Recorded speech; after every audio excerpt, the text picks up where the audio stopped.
Hi అండి. ఈరోజు potato carrot fry ఏ విధంగా చేయాలో ఇక్కడ చూద్దాం. దాని గురించి నేను కొన్ని పొటాటోస్ ఒక 2 మాత్రమే క్యారెట్ తీసుకొని ఈ విధంగా చిన్న చిన్న పీసెస్ కట్ చేసుకున్నాను. తర్వాత ఒక మీడియం సైజు ఆనియన్ కూడా తీసుకొని కట్ చేసుకున్నాను. అంటే ఫ్రైలోకి ఇలా పొడవుగా కట్ చేసుకుంటే బాగుంటుందని కట్ చేశాను. నెక్స్ట్ ఒక 4 చిల్లీస్ తీసుకున్నాను, అవి కట్ చేశాను.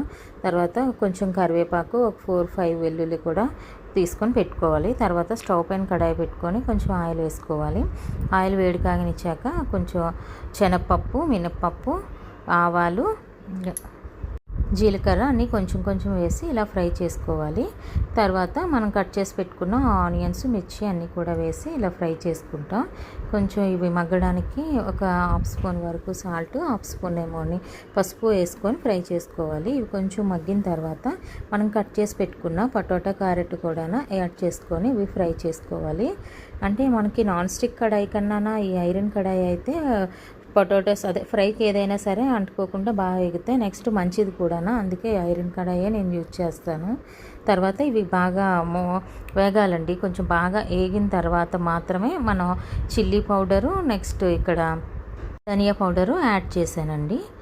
అంటే మనకి ఏ విధంగా స్పైసీ కావాలో దానికి తగ్గట్టు కొంచెం కారం యాడ్ చేసుకుంటే సరిపోతుంది. టేస్ట్ కూడా చూసుకొని ఒకసారి సాల్ట్ సరిపోతుందో సాల్ట్ కూడా యాడ్ చేసుకోవాలి. ఒక 2 రెడ్ చిల్లీస్ కూడా యాడ్ చేశానండి. చూసారా, ఫైనల్గా మనకి ఈ విధంగా ఫ్రై రెడీ అయిపోతుంది. చాలా బాగుంటుందండి, పీసెస్గా ఉంటుంది.